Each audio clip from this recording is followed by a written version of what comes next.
la ponencia. Lo que voy a explicar brevemente es unas pinceladas sobre el objeto del recurso frente al decreto de Canarias, unos breves antecedentes, unas breves pinceladas, prometo ser breve, sobre la argumentación del recurso, lo que dice la sentencia de Canarias y lo que quizá les interese más, que son los posibles efectos de la sentencia y en qué medida se puede extrapolar no tanto al anteproyecto de Baleares, sino al proyecto, que ahora ya me han aclarado que ya vais por la fase del proyecto.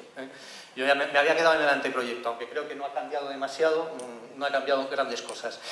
Dicho esto, bueno, realmente el recurso que nosotros nos encargó Fevitur, somos el despacho, somos los abogados de la Federación Española de Viviendas y de Apartamentos Turísticos y Viviendas Turísticas, y como consecuencia de ello, pues ya hemos recurrido a algún otro decreto, en Madrid en concreto, tenemos pendiente la sentencia de Andalucía. No me voy a enrollar porque si no me pongo a hablar y podría contarles aspectos jurídicos de cada uno de los decretos y no tiene mucho sentido. En lo que más nos interesa en la presente ponencia es el artículo que regulaba el decreto, el artículo 3.2 y el apartado 4 del 4.3 del anexo segundo del decreto de Canarias del 2015, que como se recoge en pantalla, lo que excluía del reglamento de viviendas vacacionales de Canarias eran aquellas edificaciones ubicadas en suelos turísticos que se encuentren dentro de las zonas turísticas o de las urbanizaciones turísticas, así como las viviendas ubicadas en urbanizaciones turísticas o en urbanizaciones mixtas residenciales turísticas. Yo creo que la redacción la habían hecho aposta para que nadie lo entendiera, porque lo lees y lo tienes que leer 15 veces para entenderlo a medias, ¿no? Pero bueno, en definitiva lo que pretendían es: no consideramos como viviendas vacacionales aquellas viviendas ubicadas en zonas turísticas. Ya de por sí parece un verdadero sinsentido, ¿no? Es decir, si las viviendas están en zona turística, pues es lógico que se pueda explotar como vivienda vacacional. Bueno, pues esta era la cortapisa que desde el minuto, no voy a decir 1, y aquí viene el tema de los antecedentes, impuso el Gobierno de Canarias. Y digo que no desde el minuto 1 porque en el primer borrador de decreto no se incluía esa exclusión. Fue a raíz de dictarse ese primer borrador cuando surge la presión por parte del lobby hotelero, esperemos que no haya mucho hotelero por aquí, y el Cabildo de Gran Canaria, apoyando a ese lobby hotelero, cuando incorporan este texto. Ese texto va pasando por los 4 borradores previos a dictarse el decreto y se va manteniendo. Y se va manteniendo sin que en la exposición de motivos expliquen por qué incorporan ese artículo, esa exclusión de las viviendas vacacionales. Nadie lo explica. Llega un momento incluso en que el Consejo Consultivo de Canarias, y me van a permitir que lo lea, dicta un dictamen, valga la redundancia, que definitivamente excluye las viviendas con la siguiente justificación. Decía el Consejo Consultivo de Canarias: de esta forma se consigue aislar físicamente una y otra clase de establecimientos alojativos sin que las viviendas vacacionales compitan, dado su régimen de intervención más atenuado, con el resto de establecimientos alojativos turísticos sometidos a un régimen más intenso de intervención administrativa. Estaba claro cuál era el origen de este artículo: la presión del lobby hotelero para que en zonas turísticas no se pudiera alquilar viviendas vacacionales. Aprobado el decreto, surge inmediatamente una importante alarma social puesta de manifiesto en diferentes medios de comunicación de la propia comunidad canaria, donde se está poniendo de manifiesto esa influencia del lobby hotelero y se está poniendo de manifiesto que con esta normativa se ilegalizaba el 90% de las más de 53.000 viviendas vacacionales que había en el archipiélago canario, lo cual se estaba privando de unos medios económicos a mucha gente necesitada. Canarias, como bien conocen, no es precisamente una de las zonas de las comunidades es una de las zonas de las comunidades autónomas en las que más paro hay, en el que la crisis ha pegado más fuerte, ha golpeado más fuerte. Bueno, pues como consecuencia de este decreto se perjudicaba gravemente con este artículo a los propietarios de viviendas vacacionales. Inmediatamente reacciona la Comisión Nacional del Mercado de la Competencia. La Comisión Nacional del Mercado de la Competencia, como quiera que tanto Fevitur como la Asociación Canaria la requieren y consideran que esto nos está causando un gravísimo perjuicio. Y la propia Comisión opta por hacer un requerimiento al gobierno canario, indicándoles que con esta decisión se estaba privilegiando claramente a los establecimientos turísticos tradicionalmente instalados, en definitiva los hoteles, y que se estaba elevando gravemente y de una forma injustificada los costes para aquellos propietarios que querían llevar a cabo la explotación o que querían iniciar una explotación de alojamiento de viviendas vacacionales. A pesar de ello, el gobierno canario no hace ningún caso, el decreto sigue adelante, se aprueba, y entonces es cuando entramos nosotros a interponer el recurso contencioso administrativo. Nosotros nos adelantamos, presentamos el primer recurso contencioso administrativo, al que posteriormente se acumula el que presenta la Comisión Nacional del Mercado de la Competencia, y los argumentos que damos son varios. El primero, que esa exclusión de las viviendas en suelo turístico contradice lo previsto en los propios planes insulares de ordenación. Y aquí ya estamos entrando en algo que nos debe sonar en relación a Baleares. Creo que es importante. Los planes insulares de ordenación, estudiamos todos los planes insulares de cada una de las islas del archipiélago canario, y en ninguno de ellos se establecía ningún tipo de cortapisa a la hora de que en el suelo residencial o el suelo turístico fueran incompatibles. Todo lo contrario, se establecía la compatibilidad entre suelo turístico y suelo residencial, de tal manera que por esa vía no tenía ningún tipo de sentido el artículo que había sido incluido en el decreto y que había sido impugnado por nosotros. Tampoco los planeamientos municipales impedían esa posibilidad. Y es más, la propia ley de 1995 de ordenación del turismo de Canarias expresamente establecía que la explotación de alojamientos hoteleros o extrahoteleros tenía que realizarse en suelo de naturaleza turística, o en todo caso de naturaleza mixta, como tiene todo el sentido. Lo que no tenía sentido es la consecuencia que se deriva del artículo recurrido, es decir, solamente puede llevarse a cabo el alquiler en zonas de suelo de uso residencial, excluyendo toda la parte del litoral y toda la parte donde residen los turistas que acuden a las islas. El segundo argumento que nosotros utilizábamos era la vulneración del derecho de propiedad, derecho protegido tanto por la Constitución como por las normas de derecho europeo. El derecho de propiedad únicamente puede ser privado, puede ser limitado más que privado, en aquellos casos en que se produzca o exista una finalidad de naturaleza social o utilidad pública, un fin público, utilidad social. En ningún momento en el decreto, como os he comentado, les he comentado con anterioridad, en las exposiciones de motivos se explicaba cuál era la razón por la que se establecía este artículo, se imponía este artículo. Por ello considerábamos que efectivamente se vulneraba ese derecho de propiedad. Es más, precisamente lo que se trataba era de proteger a aquellos propietarios que tenían escasos medios. Lo que había que hacer es proteger a los propietarios con escasos medios y que tenían un ingreso como consecuencia de la posibilidad de alquilar sus viviendas vacacionales, y además también la posibilidad de que turistas que de otra forma no pueden permitirse pagar grandes hoteles de 5 estrellas, pudieran acudir y disfrutar de su ocio y de su tiempo de vacaciones. Otro de los argumentos que empleábamos era también en el recurso la vulneración del principio de libertad de empresa, porque se restringía la libre dirección y planificación de la actividad turística vacacional sin ningún tipo de justificación. La Constitución, así como el derecho europeo, exige que la restricción del derecho de libertad de empresa, el principio de libertad de empresa, tiene que ser por razones de idoneidad, necesidad, seguridad jurídica, eficacia o alguna razón de proporcionalidad. En este caso no se justificaba por ninguna de las vías, ni era eficaz la medida, ni era proporcional. Al contrario, se estaba discriminando, y ese era otro de los argumentos que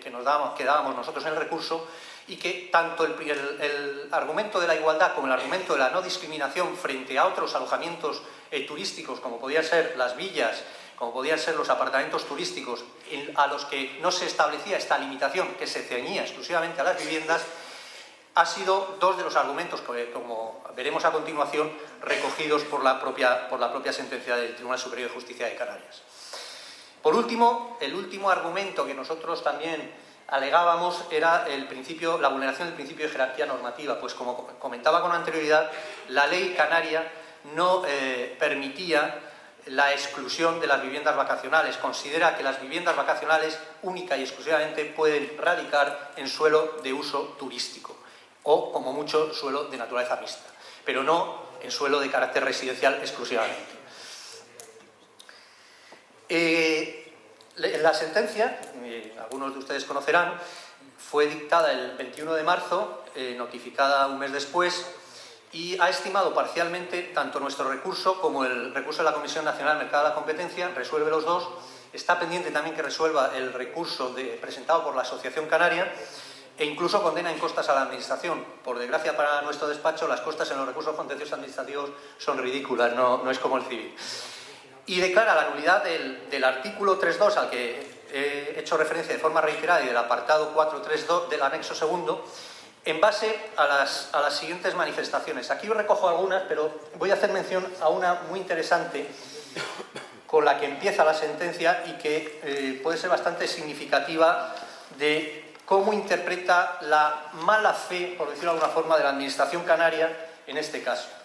La sentencia dice en un momento determinado que lo que se pretendía con el artículo impugnado es que no se ofrezcan servicios alojativos con fines turísticos sobre viviendas que se encuentren en zonas turísticas o suelos de uso mixto,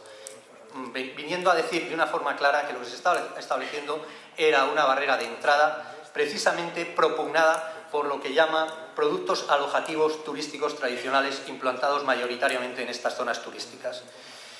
Como recoge la sentencia, y esto también yo creo que puede servirnos de índice, de forma indiciaria para lo que atañe a Baleares, expresamente indica que la especialización de usos según zonas que tratan de promover las distintas leyes en materia turística no es sino una aspiración, pero dista mucho de ser una realidad. Este es un argumento que, llegado el caso, se podría utilizar, a mi modo de ver, frente, una vez aprobada la ley de Baleares, en los términos en los que está actualmente redactado en materia de zonificación. La sentencia de Canarias claramente indicaba que el artículo infringía claramente la libertad de empresa y la libertad de prestación de servicios y que no tenía ningún sentido el excluir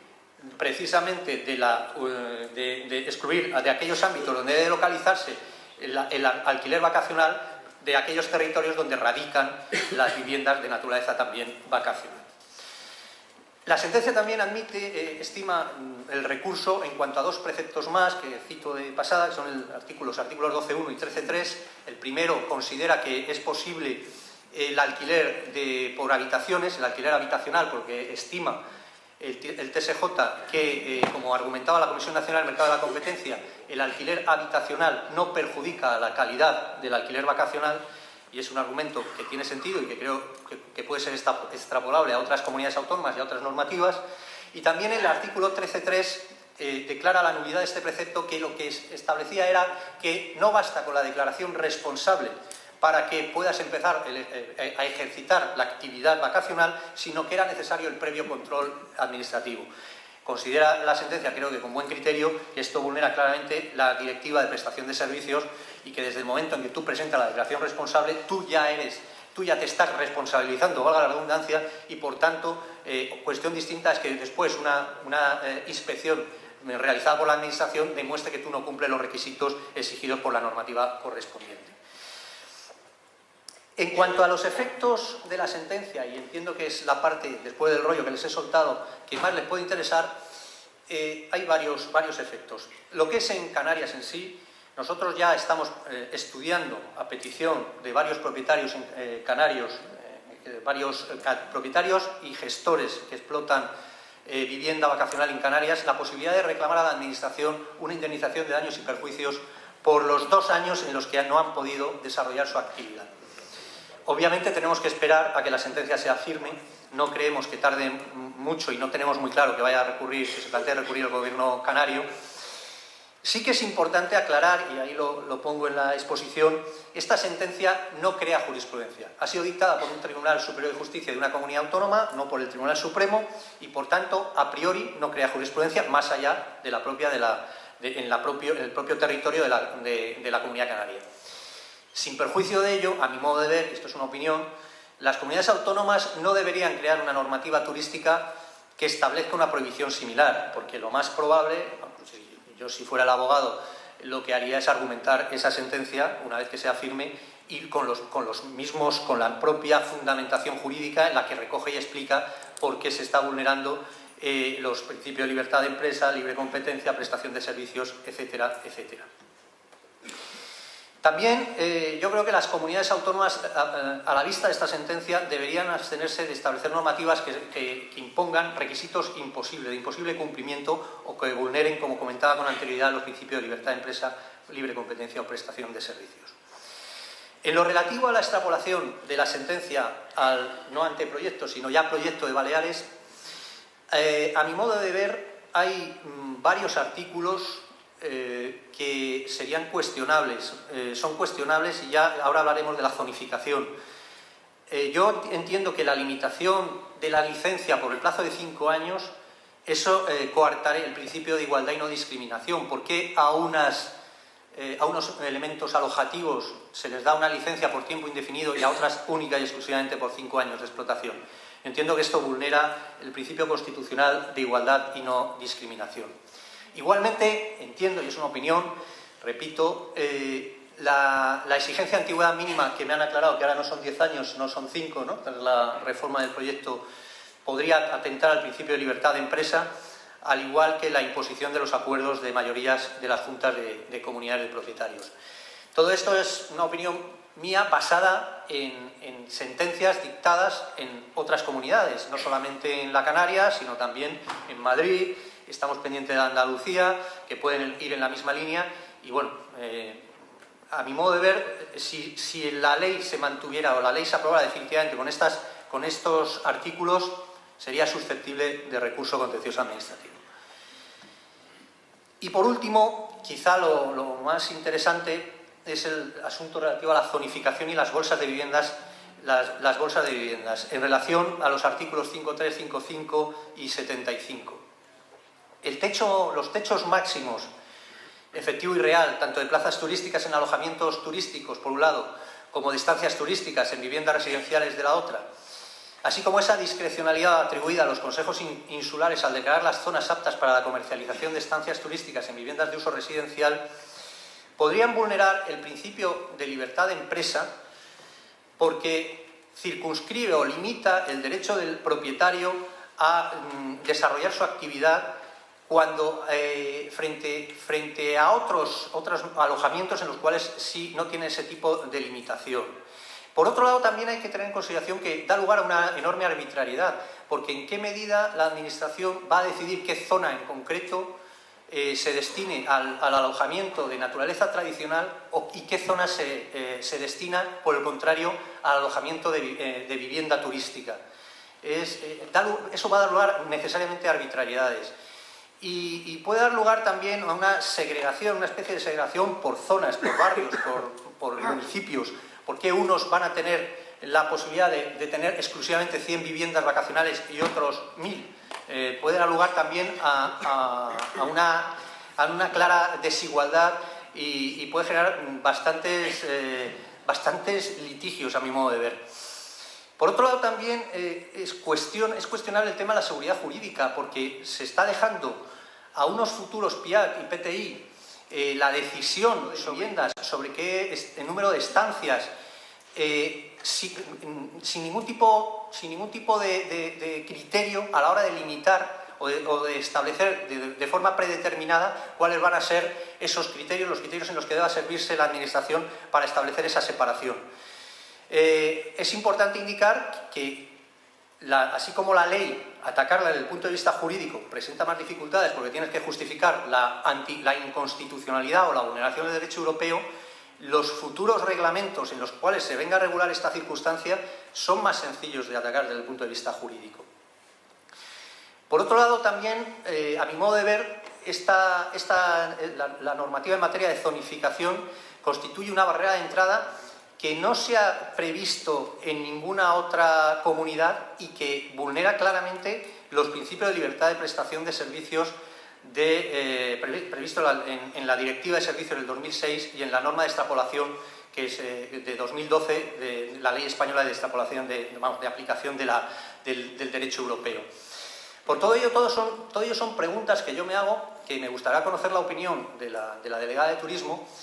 a ver cómo resuelve estas dudas, porque es verdad que en la exposición de motivos, a diferencia de otras comunidades autónomas, han intentado justificar de alguna forma que se respeta la ley, la prestación de servicios, la libertad de empresa y demás. Pero eso es una afirmación unilateral realizada por parte de la Administración, que yo no veo en modo alguno clara y que, si lo tiene que resolver un tribunal, pues creo que le plantearía bastantes dudas. Y bueno, esta en definitiva era un poco la ponencia que yo quería hacer y en cualquier caso, si me someto a cualquier tipo de preguntas que me quieran hacer en cualquier momento, aunque sea a título particular. Muchas gracias a todos. Gracias.